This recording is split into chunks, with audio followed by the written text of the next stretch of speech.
ही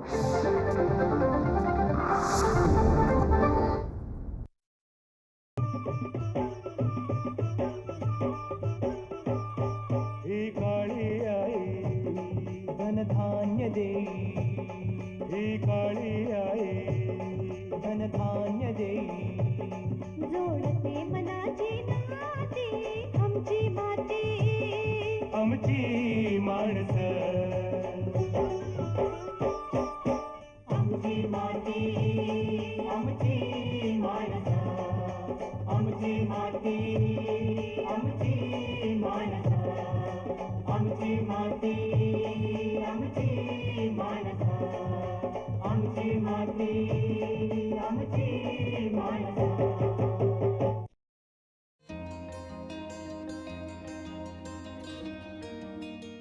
नमस्कार शेतकरी बंधू आणि भगिनींनो, आमची माती आमची माणसं या कार्यक्रमात आपल्या सगळ्यांचं खूप मनपूर्वक स्वागत आहे.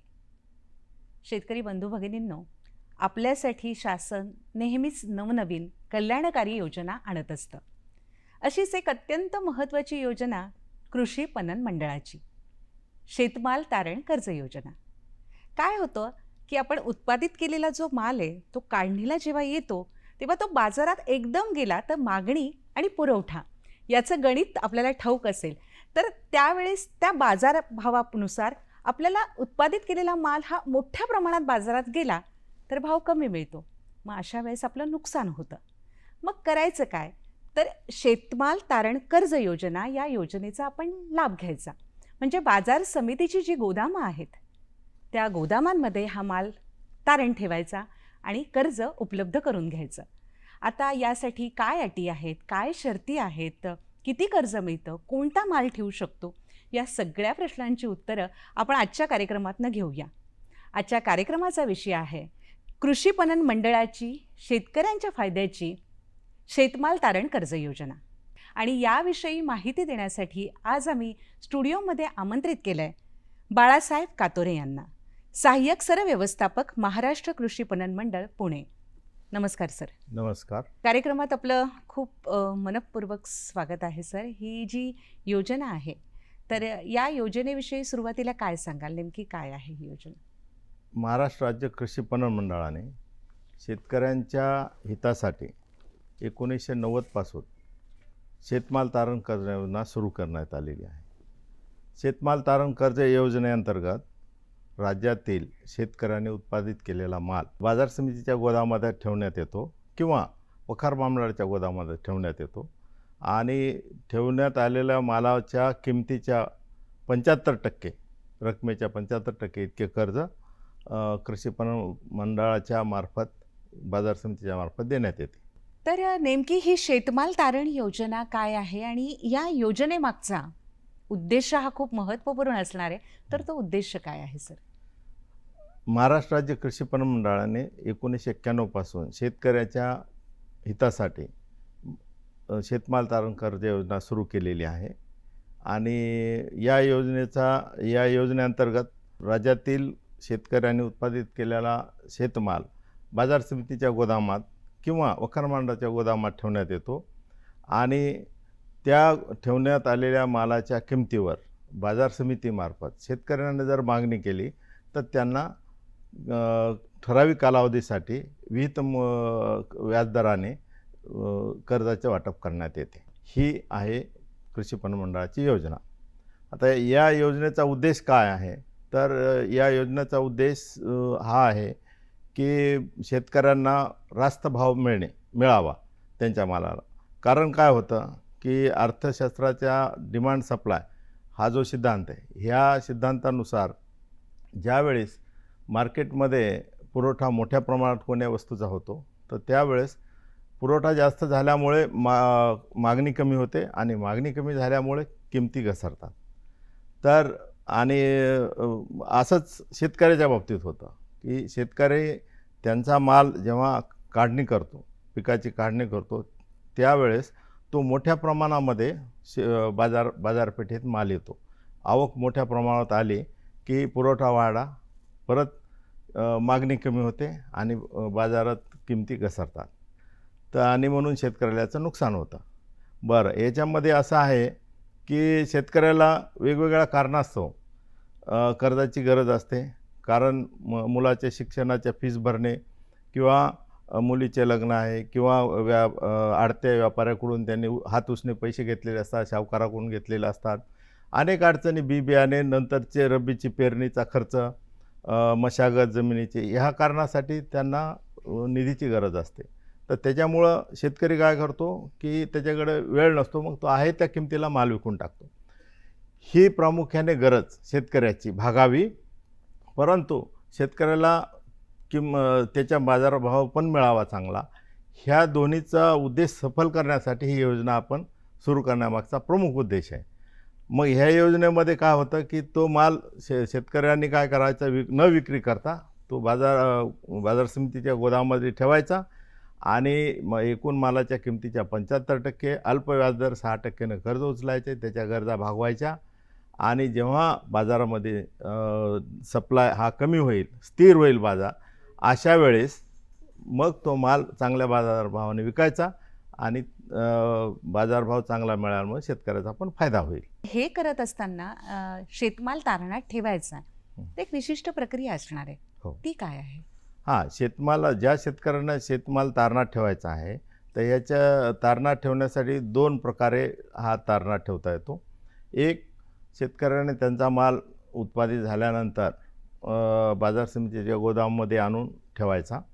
ठेवल्यानंतर त्या मालावर बाजार समितीमार्फत विहित मागणी अर्ज नमूद केल्यावर 7/12 कागदपत्रे जोडल्यानंतर हे बाजार समितीमध्ये त्यांना एकूण मालाच्या किमतीच्या 75% इतकं कर्ज देण्यात येतं. ही एक पद्धत आहे. आणि दुसरी आहे की वखार महामंडळाच्या गोदामामध्ये माल ठेवलेला असेल तर तारण पावती ती घेऊन बाजार समितीकडे आल्यानंतर आणि अर्ज आणि बाकी काही 7/12 वगैरे डॉक्युमेंट जोडल्यानंतर त्या आधारे पण आपण बाजार समितीमार्फत कर्ज देतो. या 2 प्रकारे त्यांना देता येतं. परंतु याच्यामध्ये एकच आहे की हे कर्ज जे आहे हे फक्त शेतकऱ्यालाच मिळतं, व्यापाऱ्याला याच्यामध्ये कर्ज मिळत नाही.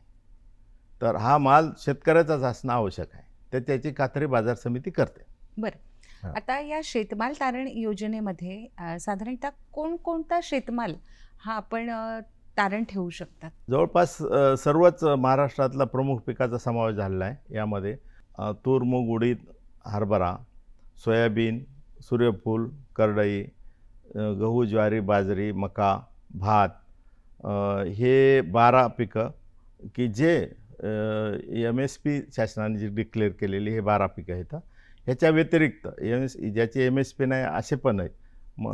किमान आधारभूत किमतीचे हे 12 आणि बेदाणा, काजूबी, घेवडा आणि सुपारी, हे 5 पिकं जी आहेत ह्यांची आणि हळद ह्यांची MSP नाही डिक्लेअर केलेली, तरी पण कृषी पणन यांची किमान आधारभूत किंमत निश्चित केलेली आहे. तर त्या आधारे ह्या 17 वस्तूचा समावेश या शेतमाल तारण योजनेत केलेला आहे. शेतमाल तारण योजनेमध्ये कर्ज देण्यासाठी निकष कोणकोणते लावलेत? हे कर्ज देताना प्रथम तर तो शेतकरी असावा, व्यापाऱ्यांना कर्ज देण्यात येत नाही, तर हे महत्त्वाचा निकष आहे. आणि जेव्हा याच्यामध्ये शेतकरी त्याचा माल त्यांनी बाजार समितीच्या गोदामात एक तर ठेवला पाहिजे किंवा वखार महामंडळाच्या गोदामात ठेवला पाहिजे. तर याच्यामध्ये ह्या 17 वस्तू ज्या आहेत, ह्या 17 पैकी 12 जे आहेत, पहिल्या मी तुम्हाला सांगितलं तूर, उडीद, मूग, हरभरा, हे ज्या पहिल्या 12 वस्तू आहेत ह्याची किमान आधारभूत किंमत शासनाने वेळोवेळी डिक्लेअर केलेली असते. त्या किमतीनुसार होणारी 75% किंमत किंवा बाजारभावानुसार होणारी 75% किंमत, याच्यापैकी जी कमी असेल तेवढे कर्ज आपण बाजार समितीमार्फत देतो. परंतु बेदाणा जो आहे हा काही राज्यातील काही जिल्ह्यामध्ये उत्पादित होतो, तर बेदाण्याला किमान आधारभूत किंमत निश्चित केलेली नसल्यामुळे कृषी पणन मंडळाला किमान किंमत त्याची 7,500 पर क्विंटल केलेली आहे. तर मग जेव्हा बेदाणा येतो तेव्हा 7,500 पर क्विंटलप्रमाणे होणारा बाजारभाव किंवा बाजारभावाप्रमाणे होणारी किंमत, यापैकी दोन्हीपैकी जी कमी किंमत असेल ती आपण शेतकऱ्याला कर्ज म्हणून देतो. तर सुपारी आणि काजूबी यांच्यासाठी किमान आधारभूत 100 रुपये किलो ही निश्चित केलेली आहे. 100 रुपये प्रति किलो प्रमाणे जे काय बाजारभाव होईल तो किंवा बाजारभावाप्रमाणे होणारी किंमत याच्या 75%.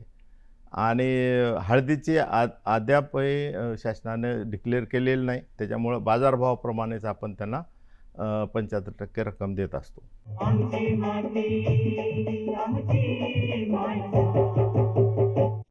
यामध्ये योजनेचा जो काही परतफेडीचा कालावधी आहे तो कालावधी आपण खूप महत्त्वाचा ठेवला असेल, तर तो कालावधी कोणता आहे आणि व्याजदर त्या कालावधीनुसार साधारणतः किती लागतात? शेतकऱ्यांना जेव्हा आपण माल ठेवून तारणामध्ये देतो तर पहिल्या 6 महिन्यासाठी 6% व्याजदर लावतो आपण. फारच कमी व्याजदर आहे. तसा वर्षाचा इफेक्टिव्ह बघितला तर 3% पडतो त्यांना. आणि 6 महिन्यामध्ये बाजारभाव वाढतील असं अपेक्षित असतं, तर 6 महिन्यात त्यांनी त्या मालाची विक्री करावी आणि रक्कम परत करावी बाजार समितीला आणि आपला माल सोडून घ्यावा असं अपेक्षित असतं. पण काही वेळेस कसं आहे की बाजारभाव वाढत नाहीत, तर मग अशा वेळेस शेतकरी माल तारणामधला माल उचलून घेत नाही. तर मग अशा वेळेस आपण त्यांना पुढील 6 महिन्यासाठी म्हणजे पहिले 6 महिने 6%, पुढचे 6 महिने 8% असं आपण 8% देऊ आणि वर्षाच्या पुढे जर गेला तर मग 12% आकारतो. 12% आकारण्याचा हाच उद्देश आहे की शेतकऱ्याने माल जाणीवपूर्वक विकू नये, जाणीवपूर्वक विकायचं ठेवू नये. म्हणजे त्यांनी 1 वर्षाच्या आत तरी विकणं अपेक्षित आहे, कारण दुसरा माल येणं अपेक्षित असतो आणि त्याच्यामुळं गोदाम रिकाम होणे आणि परत दुसऱ्या शेतकऱ्याला लाभ मिळावा हे त्याची गरज असते. हे योजनेचे महत्त्वाचे निकष आहेत. वर्षाच्या आत माल जाणं फार महत्त्वाचं आहे आणि या सगळ्यामध्ये एक सगळ्यात महत्त्वाची गोष्ट ग्राहकांसाठी जी आहे ती म्हणजे मालाची गुणवत्ता. Yes. तर या गुणवत्तेबाबत शेतकरी आणि बाजार समिती दोघंही काय काळजी घेतात? हां, याच्यामध्ये शेतकऱ्यांनी काळजी काय घ्यायला पाहिजे ह्याचे वेगवेगळे नाम ठरलेले आहेत की जसं शेतकऱ्यांनी त्याचा माल आणताना प्लॅस्टिकच्या बॅगमध्ये न आणता गनी बॅगमध्ये आणायला पाहिजे. की त्याचा उद्देश असा आहे की गनी बॅगमध्ये जर आणला तर ती घसरत नाही, प्लॅस्टिकच्या बॅगमध्ये आणलं तर ती थप्पी मारताना घसरू शकते आणि नुकसान होऊ शकतं. माल स्वच्छ असावा, ओला नसावा. ओलसर जर माल आणला शेतकऱ्याने तर ते आर्द्रता जास्त असल्यामुळे त्याच्यापासून अनेक प्रॉब्लेम क्रिएट होऊ शकतात. त्याच्यामुळं त्यांनी स्वच्छ वाळवलेला माल आणणं गरजेचं आहे. त्याच्यामध्ये शासनाने जी आधारभूत किंमत निश्चित केलेली आहे तर ती निश्चित करताना त्या शासनानं FAQ दर्जाचा मालच असावा. तर त्यांनी त्या FAQमध्ये काही नॉर्म्स ठरवलेले आहेत. म्हणजे कुठल्या मालाची आर्द्रता किती असावी, तर आर्द्रता किती असावी हे निश्चित केलेलं असतं. तर बाजार समितीचा कर्मचारी ती आर्द्रता मापक यंत्रानं ती आर्द्रता मोजूनच तो माल ठेवत असतो. तर दुसरं असं आहे की शेतकऱ्याने ते माल आणताना स्वच्छ करून आणणं गरजेचं आहे. तर बाजार समितीनं काय काळजी घ्यायला पाहिजे, तर बाजार समितीनं आल्यानंतर माल त्या मालाचे व्यवस्थित साठवणूक केली पाहिजे. खाली त्याच्या डनेज वगैरे टाकले पाहिजे मालाच्या खाली, जेणेकरून तो सडू नये. तो उंदीर, घूस किंवा अजून इतर प्राण्याचं संरक्षण होईल या पद्धतीनं खिडक्या वगैरे त्यांनी व्यवस्था केलेली पाहिजे. आणि त्या मालाचा विमा काढलेला पाहिजे. त्याचं वेळोवेळी फ्युमिगेशन आणि इतर काय प्रक्रिया असतील फवारणी वगैरे ते करणं गरजेचं आहे. ही सगळी प्रक्रिया करत असताना या योजनेचा बाजार समितीला नेमका काय फायदा होतो आणि बाजार समितींना सहाय्य म्हणून कृषी पणन मंडळ काय करतं? बाजार समितीला ही योजना राबवत असताना आपण आता कर्जाचा व्याजदर जो असतो, बाजार समिती काय करते, शेतकऱ्याला कर्ज वाटप करते आणि बाजार समिती पणन मंडळाकडून ते रिएम्बर्स करून घेते रक्कम. तर आपण पणन मंडळ त्यांना 6% देत असतं कर्ज शेतकऱ्यांना बाजार समितीमार्फत. तर जेव्हा ते रिकवर होतं कर्ज, तर त्यावेळेस रिकवर झालेल्या 6%ची जी व्याजाची, समजा 1 लाख कर्ज दिलं आहे तर 1 लाख आणि 6,000 रुपये, 1,06,000 जर वापस परत आले तर आपण 3% व्याजाची रक्कम जी आपल्याला मिळाले 6,000 पैकी 3,000 आपण बाजार समितीला परत करतो. तर हा बाजार समितीचा एक महत्त्वाचा फायदा आहे की 3% जेवढे जास्त राबवणार, जेवढ्या जास्त मालाची योजना तेवढा बाजार समितीला फायदा होतो.